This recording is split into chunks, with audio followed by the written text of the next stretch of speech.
কখনো কখনো নিজের সন্তানকে সারাদিন চোখের সামনে রেখেও মনে হয় আমি কি ওকে যথেষ্ট সময় দিতে পারছি। আমার ঠিক এই প্রশ্নটাই কাল রাতে মাথায় এসেছিল। সংসারের কাজ আছে, নিজের কাজ আছে, হাজার রকমের দায়িত্ব আছে।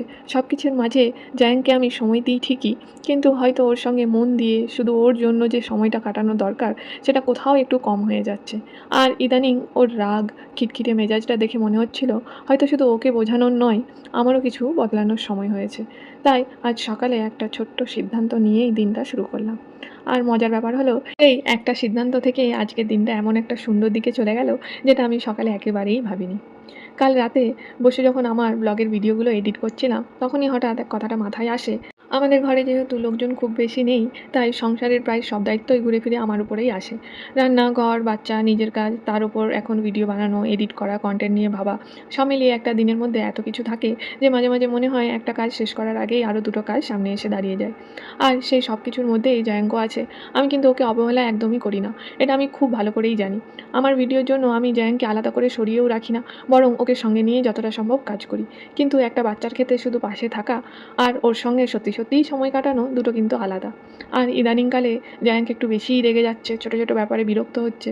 তখন মনে হলো ওকে শুধু রাগ করো না বললে তো আর হবে না, হয়তো আগে আমাকে দেখতে হবে আমি কোথাও কিছু মিস করছি কিনা। তাই আজ থেকে একটু অন্যভাবে আমি আজ কোনো বড় রেজুলেশন নিইনি, শুধু নিজেকে বলেছি সব কাজ আজকেই শেষ করতে হবে না। ঘর একটু পরে পরিষ্কার হলেও চলবে, কোনো কাজ একটু দেরিতে হলেও চলবে, কিন্তু জ্যাং যদি আমার একটু সময় চায় তাহলে সব কিছুর আগে অন্তত সেই সময়টুকু ওকে দেওয়ার চেষ্টা করব। কারণ বাচ্চাদের বড় হয়ে যাওয়াটা আমরা বুঝতেই পারি না। আজ যে বাচ্চাটা সারাদিন মাকে খুঁজছে, একদিন সেই বাচ্চাটাই নিজের পৃথিবী নিয়ে ব্যস্ত হয়ে যাবে। তখন হয়তো আমার কাছে সময় থাকবে কিন্তু ওর কাছে থাকবে না। এই কথাটাই আজকাল আমাকে খুব ভাবায়। আর আমার সেই সিরিয়াস রিয়েলাইজেশনের মধ্যেই জায়াং আজকে তার নিজের মতো করে দিনের প্রথম কাজটা করে ফেলেছে। আমার নুনের জারের ঢাকনা ভেঙে দিয়েছে। মানে আমার আজকের নতুন চ্যাপ্টারের প্রথম উদ্বোধন একটা জিনিস ভাঙা দিয়ে। আর সত্যি বলতে জারটা আমার খুবই প্রিয় ছিল। প্রেগনেন্সির সময় আমি তখন খুব একটা বাইরে বেরোতাম না। আমাদের বাড়িতে একজন রান্না করতে আসতেন, তাকে দিয়ে এই জারটা কিনে এনেছিলাম। তখন আমার পেটের মধ্যে যে মানুষটা ছিল, আজ সেই মানুষটাই আমার প্রিয় জারের ঢাকনাটা ভেঙে দিল। জীবনটা মাঝে মাঝে কি সুন্দরভাবে একটা সার্কেল কমপ্লিট করে, তাই না? যাই হোক, জার ভেঙেছে বলে তো আর বাচ্চাকে বকা দিয়ে লাভ নেই। বরং ভাবলাম আজকে ওর সঙ্গে একটু বেশি সময়ই কাটাই। আর সেই সুযোগেই সৌরভকে নিচ থেকে দু একটা জিনিস আনতে যেতে হচ্ছিল। আমি জয়াঙ্ককে বললাম, যাও বাবার সঙ্গে একটু ঘুরে এসো। জয়াঙ্কও বাবার সঙ্গে বেরিয়ে গেল। আর আমি এই সুযোগে একেবারে ফটাফট হাত চালিয়ে বাকি কাজগুলো সারতে শুরু করলাম। কারণ বাস্তব জীবনটা তো এমনই, বাচ্চাকে সময় দেবো বললেই সংসারের কাজ বন্ধ হয়ে যাবে না। কাজ থাকবে, দায়িত্বও থাকবে, নিজের কাজও থাকবে। তাই আমার মনে হয় সব কিছু ছেড়ে দেওয়া নয়, বরং সব কিছুর মধ্যে নিজের ব্যালেন্সটা একটু নতুন করে খুঁজে নেওয়াই আসল।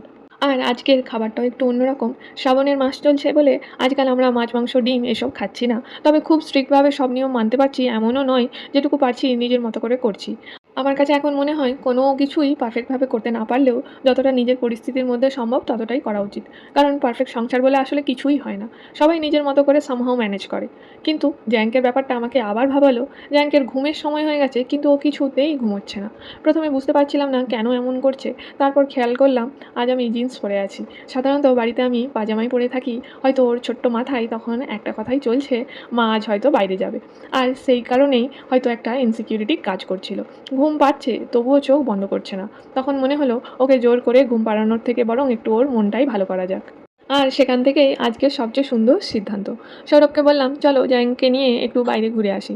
বাইরে তখন ঝিমঝিম করে বৃষ্টি পড়ছে। কোথাও যাওয়ার কোনো প্ল্যান ছিল না, কোনো ডেস্টিনেশনও ঠিক করা ছিল না। শুধু মনে হলো বাচ্চাটার মন একটু ভালো করা যাক। কখনো কখনো আমাদের বাচ্চাদের জন্য খুব বড় কিছু করার দরকার হয় না। একটু বাইরে বেরোনো, একটু নতুন কিছু দেখা, মায়ের কোলে একটু নিশ্চিন্ত হওয়া, এই ছোট্ট জিনিসগুলোই ওদের কাছে অনেক বড়। আর সত্যিই ওর মনটা ভালো হয়ে গেল। বাইরে আসার পরে ধীরে ধীরে জায়াঙ্কের মুখে হাসি ফিরে এলো। যে বাচ্চাটা এতক্ষণ ঘুমোতেই চাইছিল না, কিছুক্ষণ পর আমার কোলে মাথা রেখে একেবারে ঘুমিয়ে গেল।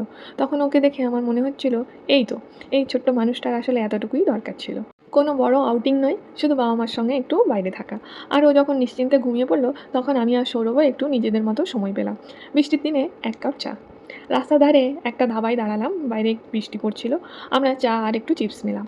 খুব সাধারণ একটা মুহূর্ত, কিন্তু জানো, এই ধরনের মুহূর্তগুলোই আমার খুব ভালো লাগে। কোনো সাজানো সেট আপ নেই, কোনো বড় রেস্টুরেন্ট নয়, শুধু বৃষ্টি, রাস্তা, একটা চা আর পাশে নিজের মানুষ। কখনো কখনো শান্তি পাওয়ার জন্য সত্যিই খুব বেশি কিছু লাগে না। আর প্রকৃতির সঙ্গে আমার সম্পর্কটাও বোধহয় বদলে যাচ্ছে। বৃষ্টি পড়ছিল, রাস্তার ধারে গাছপালা, পাখি এসব দেখতে দেখতে একটা কথা মনে হলো, আমার বয়স যত বাড়ছে নেচারের প্রতি আমার ভালোবাসাটা যেন ততই বাড়ছে। ছোটোবেলায় হয়তো একটা পাখি উড়ে গেলেও এতটা খেয়াল করতাম না হয়তো। এখন একটা ভেজা রাস্তা, বৃষ্টির গন্ধ, গাছের পাতা, একটা পাখি কেমন যেন মনটা ভালো করে দেয়।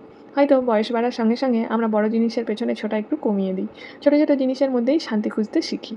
আর তারপরেই হলো আজকের আসল সারপ্রাইজ। আমরা কিন্তু আসলে কোনো শপিং করতে বেরোইনি, একেবারে উদ্দেশ্যহীনভাবে ঘুরছিলাম।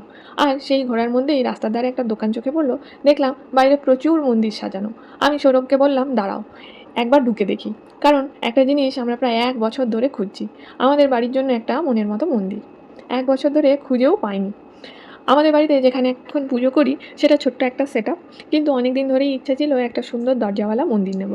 এই একটা জিনিসের জন্য গত 1 বছরে কত দোকান যে দেখেছি, কখনো ডিজাইন ভালো লেগেছে, সাইজ মেলেনি, কখনো সাইজ পছন্দ হয়েছে, ডিজাইন ভালো লাগেনি, কখনো আবার সব কিছু ঠিকঠাক পেয়েছি, শুধু কালারটা আমার পছন্দ হয়নি। মানে আমার মাথায় যে মন্দিরটার একটা ছবি ছিল, বাস্তবে ঠিক সেই রকম কিছু যেন পাচ্ছিলামই না। তাই একটা সময় মনে হয়েছিল হয়তো আমাদের মনের মতো মন্দিরটা পাওয়াই যাবে না আর। কিন্তু আজ কোনো প্ল্যান ছাড়াই সেই মন্দিরের দোকানটায় ঢুকে যখন একটার পর একটা ডিজাইন দেখতে শুরু করলাম, তখন হঠাৎই মনে হলো এইটাই তো। তারপর আরেকটা দেখলাম, তারপর আরেকটা। আর শেষে যেটার সামনে দাঁড়ালাম সেটার সাইজও ঠিক, হাইটও ঠিক, ডিজাইনও ঠিক, কালারও ঠিক। মানে এতদিন ধরে মাথায় যেটা ভাবছিলাম মোটামুটি সেটাই সামনে দাঁড়িয়ে আছে। সত্যি বলতে এই ধরনের মুহূর্তে একটা আলাদা আনন্দ আছে।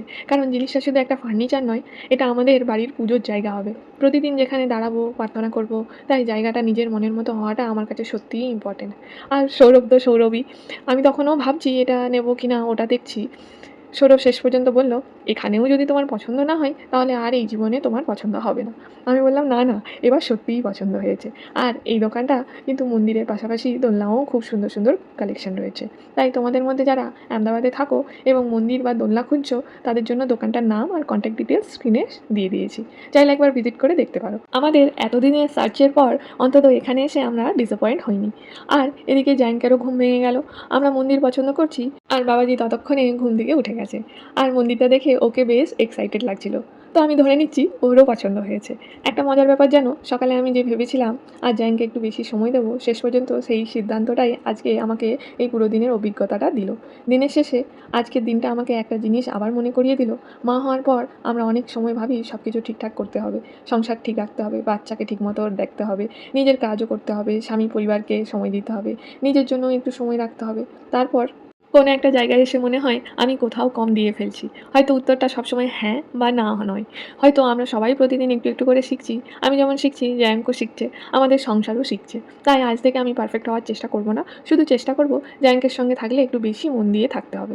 কাজের মধ্যে ওকে পাশে রাখবো, যখন দরকার কাজ একটু পরে করব। আর ও যদি কোনো দিন শুধু আমার সঙ্গে একটু বাইরে যেতে চায়, তাহলে হয়তো সব কিছু গুছিয়ে তারপর নয়, ওর হাতটা ধরে আগে বেরিয়ে পড়বো। কারণ শেষ পর্যন্ত ঘর আবার গুছিয়ে নেওয়া যায়, কাজ আবার করা যায়।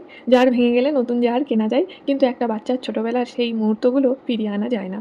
আজকের দিনটা তাই আমার কাছে শুধু একটা অর্ডিনারি ডে নয়, আজকের দিনটা ছিল একটু থেমে যাওয়ার, একটু নিজের ভুলগুলোকে দেখার, একটু বেশি করে জ্যাঙ্ককে কাছে পাওয়ার, আর তার সঙ্গে সঙ্গে নিজের জন্য একটু শান্তি খুঁজে পাওয়ার একটা দিন। আর সেই দিনের শেষে 1 বছর ধরে খুঁজতে থাকা মনের মতো একটা মন্দিরও যখন খুঁজে পেয়ে গেলাম, তখন মনে হলো কিছু কিছু জিনিস বোধহয় তাড়াহুড়ো করে পাওয়ার জন্য নয়, ঠিক সময়ে পাওয়ার জন্য অপেক্ষা করতে হয়। আজকের মতো এখানেই শেষ করছি। তোমরা যারা এতক্ষণ আমার সঙ্গে এই পুরো দিনটা কাটালে, তোমাদের প্রত্যেককে অনেক ভালোবাসা। আমার এই ছোট্ট সংসার, মাদারহুড, এভরিডে লাইফ আর জীবনের এমনই ছোটো ছোটো গল্পগুলো যদি তোমাদের ভালো লাগে, তাহলে অবশ্যই চ্যানেলটা সাবস্ক্রাইব করে পাশে থেকো। কারণ এখানে হয়তো সব দিন পারফেক্ট হবে না, কিন্তু গল্পগুলো সত্যি হবে। আবার দেখা হবে আমাদের পরের দিনের গল্প। ভালো থেকো, নিজের খেয়াল রেখো, আর জ্যাঙ্কের জন্য একটু ভালোবাসা রেখে যাও।